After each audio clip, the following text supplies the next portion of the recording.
Rendering for an hour and 3ds Max crashes. That's frustrating. But what if I tell you that you can continue your render from where it stopped? This is actually possible thanks to the Resumable Rendering option in V-Ray and Corona. Let's see how they work. In V-Ray, we need to open the rendering settings. V-Ray tab, Frame Buffer. The first step is to enable V-Ray raw image file. Click on the three dots to specify where the file will be saved during rendering. Give it a name, make sure it's a .vray image file, and save it. This file basically stores the rendered information so your PC doesn't ruin your day completely. Now, we just need to enable Resumable Rendering.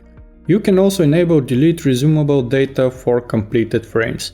Usually, an additional file is created to store the rendering information, and if you are rendering an animation, you can end up with a whole collection of them. I use that option because otherwise these files start multiplying like problems 5 minutes before delivery. If you are rendering in progressive mode, you can also specify the autosave interval. In my case, I'm rendering with buckets, so I don't need to do that.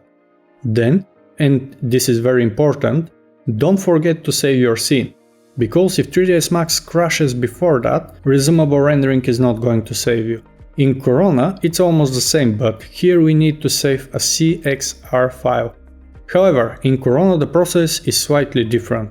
We need to select the option Resume from File and choose the saved file.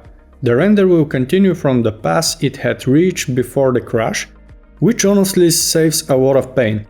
So instead of restarting from pass 1, you can continue like the crash never happened. This is one of my favorite features, especially for longer renders where losing progress would be really frustrating, because watching a 2-hour render disappear is a very fast way to develop trust issues with 3ds Max. Now, even if 3ds Max crashes, you don't lose your progress. If you want to see more content, check out my other videos and stay tuned for the next one.